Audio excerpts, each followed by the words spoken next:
जायनि थाखाय जोंनि सिगनेटरि जोंनि फाउन्डार प्रेसिडेन्ट दिनैसिमबो जेलाव दङ जायनि थाखाय जोंनि बिर जोहोलाव लोगोफोरा हारिखौ अननानै गावखौ बावसोमनाय लोगोफोरा दिनैसिमबो जोबथेसालियाव दङ जों बेबायदि सुक्तिखौ दिनैनि तारिखाव मोननाय बिग्रायारिखौ फासि होनो ओंखारदों सरकारा बे जाबाय दुखुनि खौरां आं नोंथांमोननो बुंनो नागिरनाया दा रायजोफोर जों जानजि खाफ्रानांगोन सिलाय लानाय समाव गोरोन्थि मावनाय समाव बमा बारुद होनाय समाव मानसि गावनाय मानसि लांखारनाय समाव बिथांमोना जोंखौ सोंखारिबाय आयेन जाबसिनानै होबाय दिनै सावरायनाया सोलिगासिनो दङ मोजां भारत सरकार आरो आसाम सरकारा होनाय आरो प्रमोद बर'आ लाबोना होफैनाय बे सुक्तिखौ दिनै एनडिएफबिआ मालाबाबो लुबैयाखैमोन दिनै जोङो सम बारनानै जों गोसोखांदों मा इमारजेन्सि जानाय दिनै एबसुआ बेबायदि गोदाव सोराव सुक्तियाव दिनै साइन खालामनो बा बेबायदि गोदाव सोराव सुक्तिखौ दिनै जोंनि गेजेराव लाबोना होफैनाय बे परिबेखौ लाबोनो दिनै प्रमोद बर'आ बै समाव एबसुनि आफादगिरिमोन बे मा इमारजेन्सि जानायमोन दिनै इमारजेन्सिब्ला दिनै एनडिएफबिआ दङमोन जोङो गोदान रिक्रुइट खालामनो हाया जोंहा केम्पआव थानाय सेंग्राफोरनि अनजिमाया खमायलांबायमोन जायफोरा दिनै सिगां सिसफायाराव फैनाय गबिन्दनि ग्रुपनि प्रग्रेसिभनि बिथांमोननि गोबां जोंनि दावहारु लोगोफ्रा न' बां जानानै न'खराव थाग्रा जाबायमोन गोदानै जों रिक्रुइट खालामनो हायामोन बेबायदि परिबेआ जोंहा दङमोन इमारजेन्सिया जोंहा दङमोन जोंहा गोबां दैदेनगिरिफ्रा केस दङमोन केसफोराल' उइथड्र जाबानो जाबाय होननानै जाथिनि बे सोमावसारनायाव दुखु दाहा लानायखौ थेर बेथेर खालामनानै एनडिएफबिआसो सिगाङै सुक्तिखौ खालामनो हायोमोन नाथाय जों गङाखैमोन जों खालामाखैमोन दिनैनि तारिखाव जों सम बारनायदों बुजि मोन्दों प्रमोद बर'आ बिटिसिनि चिफ जानो थाखाय बै समनि दुलाराय बर' फरायसा आफादनि आफादगिरि प्रमोद बर' बिटिसिनि चिफ जानो थाखाय रायजो राजानि दुखु दाहा लानाय एनडिएफबिनि बेसेबांबा गिख्रंथाव दुखु गोनां जारिमिन सोरजिनायखौ दिनै थेर बेथेर खालामदों दिनै जों बुंनो बाध्य जादों आरो जारिमिनखौ जों नायफाफिनदों जारिमिनखौ नायफाफिननानै दिनै जों बुंनो बाध्य जादों दुलाराय बर' फरायसा आफादा जारिमिनाव गावसोरखौ रोखा खालामनानै लादों आलादा रायजोनि बयनिख्रुइबो देरसिन सुथुरा दिनैनि तारिखाव दुलाराय बर' फरायसा आफादा होननानै सिनायथि होनानै लादों जारिमिनाव दिनै बानसुआ बे खोथाखौ बुंदों भइसआल' आंनि नाथाय रावा आंनि नङा गारबोनाय जारिमिनखौ बिथा खालामनानै दिनै बुंनो बाध्य जादों बड'फा उपेन्द्र नाथ ब्रह्म बिथांनि दैदेननायाव आलादा रायजो नांगौ होननानै सोमावसारबाय जोंहा जिखिनि दङमोन गासैखौबो जों सावग्लुं सावसि खालामबाय दालां दंमोन बेखौबो सिफायनानै लाबाय एलपि स्कुल दंमोन बेखौबो सावनानै लाबाय हस्पिटाल दंमोन बेखौबो सावनानै लाबाय मोजांमोन थांखिया जों जेब्ला आलादा रायजो मोनगोन अब्ला जों गावनि बायदि गासैखौबो सोरजिनानै लागोन हाजार हाजार बर' रायजो राजाफोरखौ सोमावसारनायाव बाहागो लाहोबाय आइजोफोरखौ बिसांहालागि मबिलाइज खालामबाय बेटेलियनफोर जुदि थाङोब्ला बानलु गुन्दै देनानै बिथांमोननि मेगनाव सारनानै हो बिसांहालागि अर्गानाइज खालामबाय बर' आइजोफोराबो बाहागो लाबाय बै समाव बेटेलियनजों आसाम पुलिसनि राइफलजों गोबां जोंनि बर' सुबुंफोरा जिउ बावनो गोनां जादों बेबायदि सोमावसारनायाव बाहागो लाबाय मा लाबोना फैखो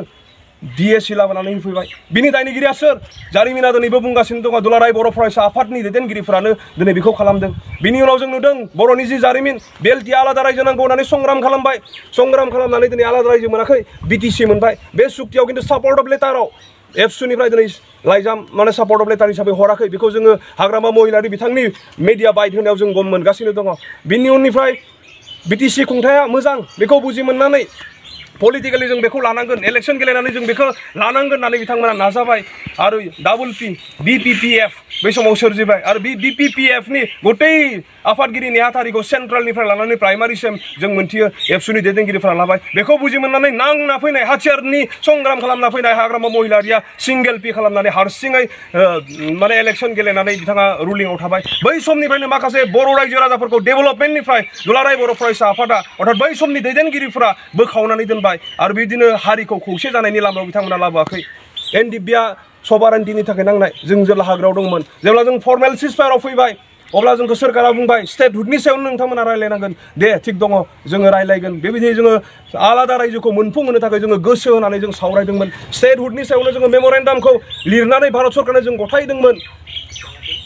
जों मोनफुंहोनो नागिरदोंमोन जों नायदोंमोन बै समाव दुलाराय बर' फरायसा आफादनि सुबुंखान्थिनि नियमजों सोमावसारनाय समाव गोबां रायजो राजाफोरा ओंखारदों माब्लाबा राजा लामा जिरायथानांगौ होनबा लाख लाख रायजो राजाफोरा ओंखारदों मालाबा हाइवेआव जिरायथानांगौ होनबा हाजार हाजार रायजो राजाफोरा ओंखारदों थैनि सुहैनांगौ आलादा रायजो मोननो थाखाय होननानै बुङोब्ला हाजार हाजार मानसिफोरा थैनि सुहैदों दिनै मुभमेन्ट दङ दिनै सोमावसारनाय दङ उमुक फोथाराव जमा जानांगौ होनना बुंबा हाजार हाजार बर' रायजो राजाफोरा जमा जादोंमोन बेखौ नायबिजिरनानै एनडिएफबिआ बुजि मोनदोंमोन जोङो जाथिनि थाखाय गुलि अरनानै समायखिरा लानानै फैनाय मोनसे संगठन जों मानो कमप्रमाइज जानो जेराव रायजोआनो मेङाखै रायजोआ दिनै आलादा रायजोखौ जेरैखि जाया नांगौ होननानै एबसुनि मुभमेन्टआव ओंखारगासिनो दङ बेखौ बुजि मोननानै एनडिएफबिआ आलादा रायजोखौ मोनफुंहोनो गोसो मोदोम जिउ होनानै जोंहा डेन्जारा दंमोनबाबो सिगनेटरि रन्जन दैमारि बिथाङा मिथिखागौ गावहा फार्स्ट ट्रेक जानानै कनभिक्ट जाबाय डेन्जारा बिहा दङ थेवब्लाबो बिथाङा गावनि बाथ्राखौ सानना लाफानो जेरैखि जाया रायजोनि आरो हारिनि लुबैनायखौ सुफुंनांगौ आलादा रायजोखौ दाफुंनानै होनांगौ होननानै एनडिएफबिआ हमथाबनानै रायलायबाय थादोंमोन नाथाय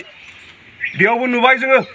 जाय संगठना दिनै खुनु इमारजेन्सि गैयामोन संगठन जोबलांनायनिबो दुलाराय बर' फरायसा आफादा गिनो गोनां जेबो गैयामोन बिथांमोना जेबो सिन्था गैया नेचारेल मोनसे संगठन जाथिया जेब्लासिम थागोन अब्लासिम बे बर' फरायसा आफादा थाबाय थागोन बे संगठननि दैदेनगिरिफोरासो जेबो इमारजेन्सि जेबो गिनो गोनां गैयै संगठननि दैदेनगिरिफोरासो दिनै हाखु दाखै बे ओंथि गैयै बिटिआर बायदि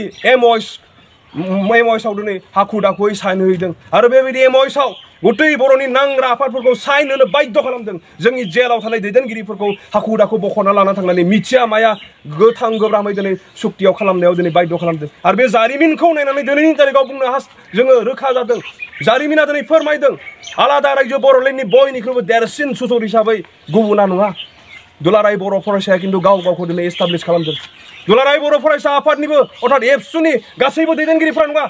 जिल्लानि दैदेनगिरिफोर आनसलिकनि दैदेनगिरिफोर इउनिटनि दैदेनगिरिफोर इभेन सेन्ट्रेलनि माखासे दैदेनगिरिफ्राबो इनोसेन्ट बिथांमोना जेबो दाय गैया नाथाय प्रेसिडेन्टशिपआव जायहा बिबान लाबोदों बै व्यक्तिफोरा खिन्थु जोलैनि हांगार हिसाबै दुलाराय बर' फरायसा आफादनि बिबानगिरिफोरा खामानि मावबोदों बेखौ दिनै बानसुआ बुंनायखौ गाज्रि मोननो हागौ सानफाफिन नाय जारिमिना दिनै माखौ रोखायै फोरमायदों जों दिनै जारिमिनखौ बिथा खालामनानै बेबायदि बाथ्राखौ जों बुंनो गोनां जादों आरो दिनै जोङो खावलायनो हास्थायदों बर' रायजो राजाफोरा दिनै सिरि मोननाया मोजां सांग्रां जानाया मोजां सोर लिडारा दिनै जोंनि हारिखौ माबायदि लांगोन सोर लिडारा दिनै जोंखौ बेबायदि दुखु दाहायाव दोनदों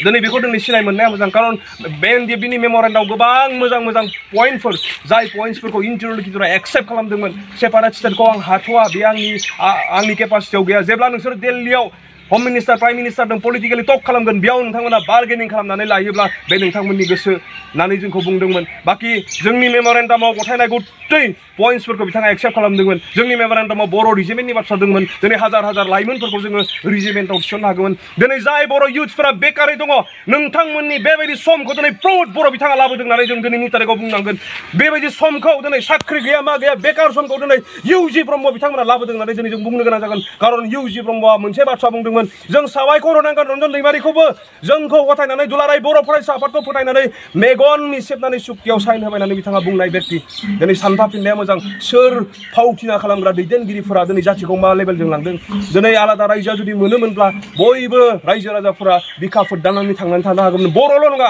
जोंनि ओनसोलाव थानाय गासै जाति जनगोष्ठीफोरा मोजाङै थांनानै थानो हागौमोन नाथाय बेबायदि जोंनि मोनसे मोन्थायखौ जोंनि उदैनि ओंखामखौ दिनै सोर बायदि व्यक्तिया नोंनिफ्राय सिख'नानै लांखो बेखौ दिनै नायफाफिननायनि सम